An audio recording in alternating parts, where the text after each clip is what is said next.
Ja, so die telling 32-7. Ons kyk so 'n bietjie van die hoogtepunte.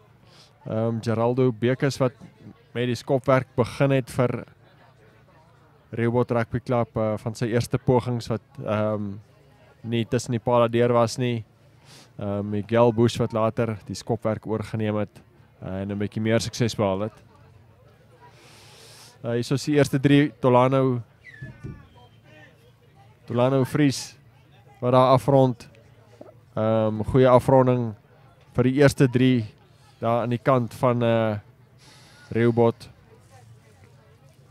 Ja, nee, verseker, Rehoboth se daar is die mooi 3 van Western Suburbs binne buite weer een by almal julle agter onder die pale gaan druk. En dit is ook die enigste mooi spel wat ons amper gesien het vandag van die Western Suburbs span.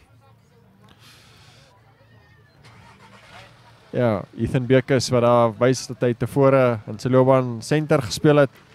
Dwayne van Zyl se doelskop was tussen die pale deur. Dit was in die enigste 7 punte wat Western Suburbs kan wys op die oomblik. Hierso Titus Matthias wat agter die skram opgetel het. En Tolano Vries wat daai keer net voor die doellyn gestuit is. Onderskep aangee daar van Gerard Opperman af na Divan Matthys toe en hy ver gehardloop van die halflyn af, gaan drukkie 3. Dit was die tweede 3 en die telling wat in daai stadium dan saam met die doelskop. Daai doelskop was mis, die telling was net 10-7 in daai stadium. Sterk loopie wat ons hier so sien van Carl William Vrygang.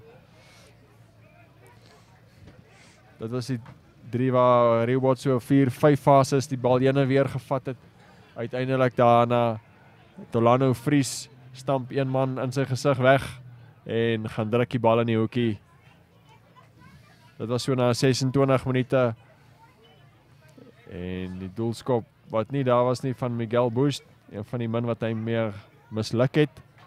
En die telling was 18-7 die voorsprong in daai stadium vir Rehoboth Rugby Club.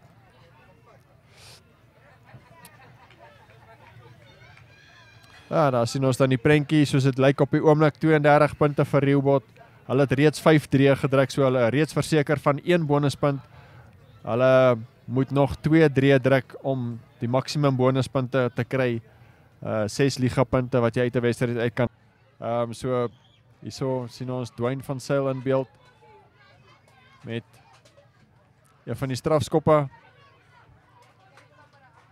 wat tussen die pale deur was.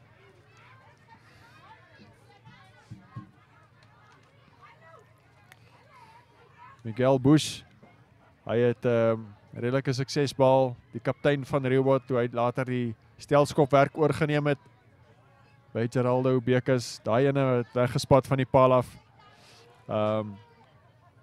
Ja, Rehoboth wat nie eintlik opgevolg het daar om druk te plaas nie. Jason Farmer, Divan Matthys, daar sien ons die flank. Hy het 'n paar keer verskeie gevaarlike lopies mee vorendag gekom. Hy en natuurlik ook die ander losvoorspeler van hulle, Keenan Bason. Daar so Delano van Wyk, die flank wat die 3 afgerond het onder die palle vir Western Suburbs.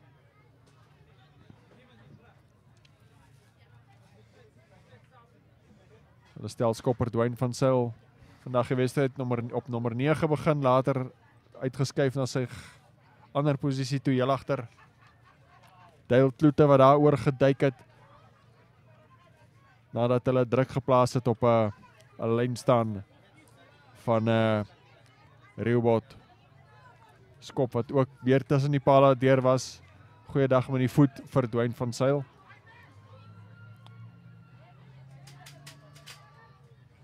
En Miguel Bush se skopvoet wat ook saamgepraat het in die wedstryd.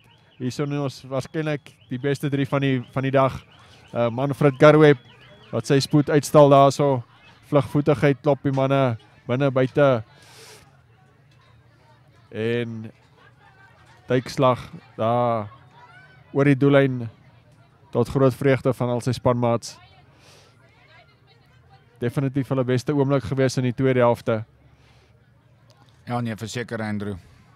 En ek dink daai gaan ons maar 'n klip sny. Ek dink dit gaan ook een van die beste 3 wees vir die seisoen.